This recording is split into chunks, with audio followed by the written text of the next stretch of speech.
The following is a fan-based discussion. All properties discussed are property of Toei Inc., Bandai, Hasbro, and Tsuburaya Productions.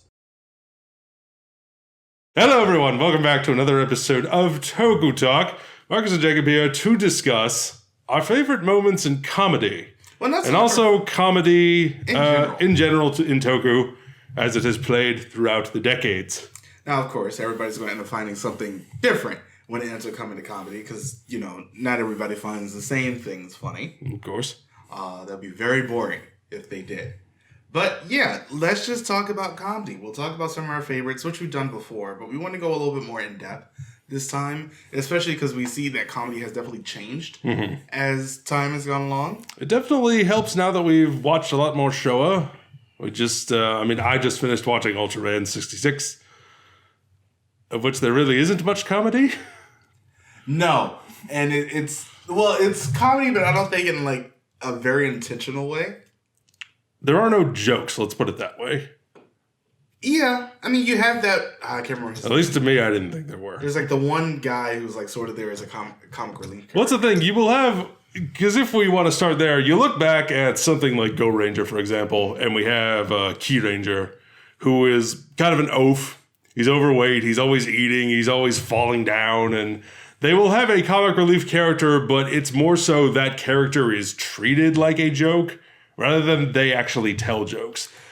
Yeah, and I think you could definitely see that as time has gone along, that the jokes end up becoming a lot more, I want to say, prevalent, and they're not just centered around or one character telling them.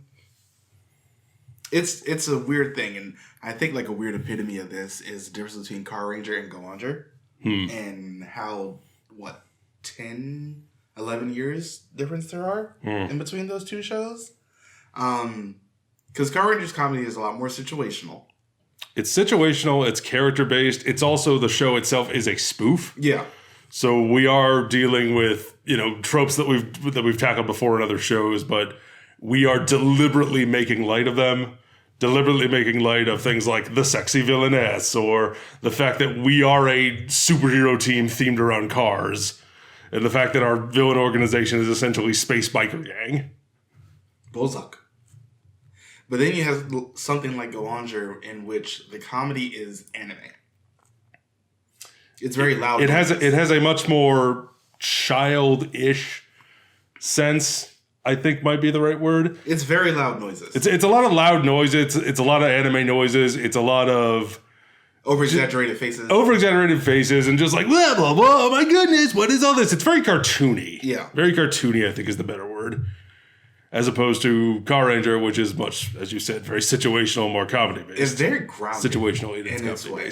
A lot of the way that their comedy is told, like I remember when Kyosuke was like going up to Zanette and asking her out on a date. And the rest of the Car Rangers were around him, and he was like in costume, and she like rejects him after thinking about it for a second. And the rest of the Car Rangers are just like, oh my god, I have to go do this thing over there. It's like, I think I left a carburetor running. Oh my god. Oh dear. I have to go do some shopping. And I think it was Blue was like, I don't have anything. I just don't want to be here. Good luck. It's one of my favorite things. I like the entire show. I love that. Mm-hmm. And Red just standing there.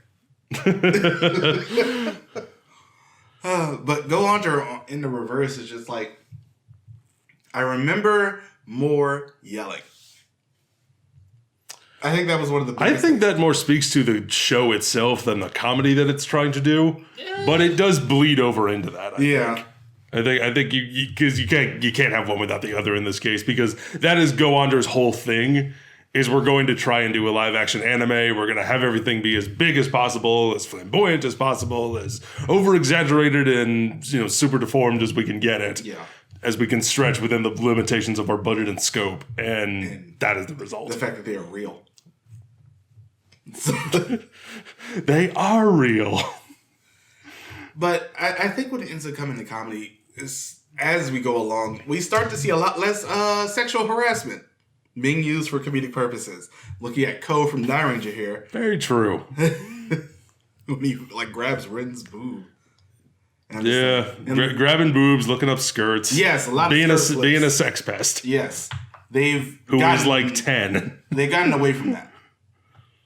which is greatly appreciated. But you could definitely see how comedy has evolved over time in that show. Well, especially in Sentai, because it's been going over so long, you could really just split it up into eras. Like, I don't know when the whole Sex Fest thing really started, but it feels like a 90s, like late 80s sort of 90s thing. I blame Master Roshi. I was gonna say that's around the same time. Yeah, that tracks. Yeah, it doesn't seem like. I guess because of the way that they were trying to really market these shows as, a little bit more. I don't want to say wholesome because people got straight up murdered, but just I don't think they went a little more kid friendly, I guess, with the murder. Fist of the North Star was marketed to 10-year-olds. It happens. They just don't want to do it like the sexual harassment portion, and that started, and I guess that became a little bit more socially acceptable. And then the thousands came along, and they said no more of that. Thank goodness. Moving on. Yeah. Unless your name is like Asobi Asabase or something, and your entire show is a goddamn lie. So I fucking love that. I've been watching so many clips of that show this week. I love that show so much. If you haven't seen it, it's a great anime of terrible children. But yeah, in a more, I guess, personal sense, we talked about one of my favorite moments with Car Ranger. What about you? Do you have one from any show that we've seen so far? I do. One that really jumps out to me is one from Shinkenger. And it is a moment where the monster has made everyone super depressed, and the Shinkenders are running around and they're looking at all the depression and everything that has happened as a result of the monster. And one of the Rangers, I don't remember who, but they look around at everything that's going on and they're like, oh my god, they all turned into Ryosuke, who was the Blue Ranger, because the Blue Ranger is a big Sag boy. I remember, I think it was yellow. It might have been yellow, but yeah, they're like, oh my god, they all turned into Ryosuke, and he's like, hey! And that sticks out to me as a great acknowledgement of a character trope and using it for comedy. I think one of character trait, I should say, not trope. Yeah, I love the one from Kyoryuger. When the monster flips and has a baby under it, and all the rest of the Kyoryugers are like, "Aww!" And Red's just looking at them and just shoots it. It's like he's right there. I remember that episode. What are you doing? I was like, "Oh no, somebody with common sense." That's a great one. In King Oger, when I forget the name of the jester, but when he ninja switches. With her at the end. And he had no idea what was going on. And he had no idea what was going on. And he gets killed by the finishers instead. And his reaction of what is going on? Help me! Hiru, man. Ultraman Jeed has a great one where... The movie? The movie with Leto getting molested by... It's Juggles, right? Yes, Juggles. Juggles is dancing with him and dipping him and doing all this. Shall we dance? It's a great moment. But I was also thinking about it's a moment with all of Donbrothers. Yes. What is the character's name from Jeed? Laiha. Yeah. Laiha. Jeed is off running errands, and she's talking to the AI in the computer in the base, and the base is like, well, they've been gone for this long. They're probably not getting the vacuum cleaner. I think it's possible they bought a game console instead. Cut to him with a PlayStation 4 walking along, and then he almost walks into her sword, and she's like, go return it. That was great. I think one of my personal favorites, most is Zenkaiger, but I think it also plays up to how that show sometimes went for a shock factor. Zenkaiger, we have to talk about this, and it's impossible to do this and not mention Zenkaiger, because... The show almost went for shock factor in some cases, and the biggest one that I obviously remember, well, there are two. One was the Jetman scene, because how dare they? That might be number one. And that might be number one on my list. The second one might... The fact that they did that entire Jetman scene was just what?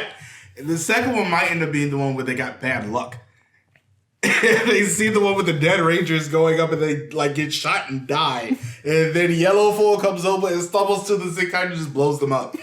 It is the most how dare they moment in that show. Just between that and the fact that you see Battle Cossacks 1's suit on the ground, and they look down and they're like, "What?" Zenkaiger was peak comedy. Zenkaiger was just how dare they the show half of the time. The reveal of Mini Pick in the Jetman parody might be the funniest moment ever. The way that whole sequence is cast, with 2 Kaiser being the lady getting mugged, and Blue being the mugger, and the monster goes up, breaks it up, does the thing, and then Mini Pick and just runs off, and just they do it in slow motion and everything. He goes and sits down on the bench. They have the moment of acknowledgement, and then the silence, and then just the biggest, loudest explosion ever. I think that was the moment, because that was really early on. I think that was like episode 11, that the show just sort of broke the internet a little bit, because it trended on Twitter for basically the entire week up until the next episode, because people just couldn't believe it. I think that's what made it so good. And I just love how they really changed how comedy worked for a little bit, because it just seemed like this was one of those things where it couldn't stick its landing always, at least not for Sentai. Like, and Ninja was a little more comedy focused. People really didn't like that show. And then I did, but that's go on the general public. I know. And then you go on to Zenkaiger, almost 5 years later? And it ends up being peak comedy. And Donbrothers is just like, let's put everybody in supremely absurd characterizations and situations and just go from there.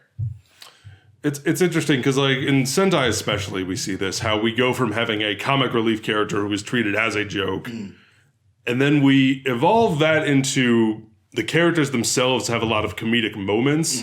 And especially, I think, in shows like Donbrothers, we are able to play on what kind of character it is that they are, like their personality. We're playing on their relationships with other characters, and we're able to get comedy out of that. One of my favorite examples of that in Donbrothers is the first time Pink, I forget the animal.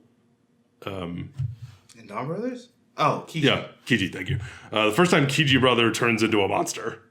It happens multiple times, but the first time when his beloved wife is nearly hit by a car, and he gets so angry and so upset that his beloved Miho was nearly killed. He turns into a Turbo Ranger. Is he a turbo car? He turns into a monster. He gets possessed and just runs around yelling "Traffic safety!" and just like freezes time. He turns into the Car Ranger monster. Yeah, and just like freezes time everywhere. Traffic safety! Traffic safety! Traffic safety! And it's amazing the way they are able to take that character and everything that we know about him and switch that by like making him be the monster now, and them having to exercise it from him, and how they're playing on him and his relationship with his wife, and it's adorable and it's funny, and it all just works into the plot itself, and you realize he's a very sick and twisted individual the further the show goes along.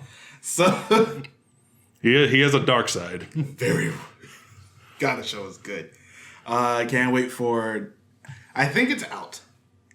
The Donbrothers versus Kingo and versus Kyoryuger movies are either out or they'll be out this October as Blu-ray, but they'll probably. I hope it's good. They're only half an hour each, so I'm not exactly excited. Neither am I, but I hope it's good. We shall see. Yeah, but I'm very excited to see how the comedy ends up evolving in the future. I mean, we're watching Boom Booja right now, and they had that whole moment with Pink just riding her bike in the background. And then acting like she's going to help them. It just goes off. Oh, she about to transform and help us? Nope. I got this, boys. Off to make my delivery. It's been really funny, and I've been just really enjoying my time with Boom Booja at the moment. Being a more comedic Sentai coming off of King Oger. Not watching Gotchard. I'll catch up on that when we get... Once it's time for the review. Yeah, I'm not bothering. But yeah, and even something like Ultraman Blazer, where it was just like, the comedy was a little more low-key in that, but it was still there. And I really enjoyed that. Ultraman Blazer, I mean, even in the second episode, you get right there, and there are some great moments of the two of them arguing over who's going to pay the bill. Yeah. That's a funny little character moment. You have them trying to recruit, that guy, and he has to sign, like, some documentation. And does on captain's back. He doesn't. He's like, wait, who has a pen? Who has a pen? And it's like an extended sequence of him being like, anyone, pen, anyone. Okay, thank you. Can I use your back? Yes, thank you. Oh, Blazer was so good. I'm excited for Arc. I'm excited to see what it's going to bring. Especially, we have a Japanese American. Yeah, first time. Yeah, so that's going to be a fun one. We'll of course end up doing First impressions when the show starts come July.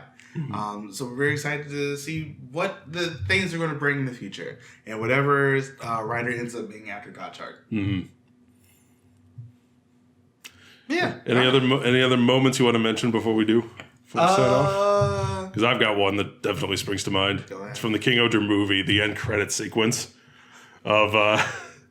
I talked about it in the review, but yeah, where they have to electrocute themselves to get to the land of the dead. Our attendants. Sebastian tries it. There's like a bit of a stop before he says the lie, but it eventually works. And then I forget Rita's attendant's name, but she puts it on. I love my job. She's like, gee, I love my... Doesn't even finish her sentence. That might have got the biggest laugh out of me in all of King Oger. I think one of my favorite ones, not to mention the movie, is the end of the Donbrothers one, where they're in the theater. That's a great one. The movie is over, we stand in front, and everyone just starts chucking their trash at them and booing terrible. Them. Boo! Go watch Go watch the Revice movie instead. Which would have been playing right after that. But yeah, comedy. Let us know which some of your favorite ones are. I think we'd be remiss if we didn't mention unintentional comedy. Yes, unintentional comedy is always good. I've been watching some clips from Ultraman Ace this past week, which we'll end up reviewing at some point. Yeah, we will. The unimaginable violence in that show is so unnecessary. I love it. Because I'm just like, why are you punching holes through these monsters? You're chopping the thing's heads off and then lasering it to death for no reason. It's already dead. Fuck the body. I was going to mention the moment from Zubat, where the boat blows up, and we see the dummy body of a little girl fly 200 feet in the air, on fire. One of those things where the age of the show definitely ends up playing into some of the more comedic moments of it as it goes along. Weirdly enough, another one of my favorite ones is from Max, where he drops the car.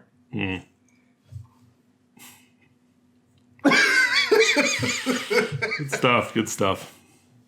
But I think that'll wrap it up for us. Yeah. Anywho, what are some of your favorite comedy moments in all of Toku? How do you think comedy has really evolved over time? Do you think it's evolved at all? Anyway, let us know in the comments below what you think. Thank you very much for watching. Don't forget to join us on all the things. We'll see you next time. And we will. Bye, everybody. Thank you for watching.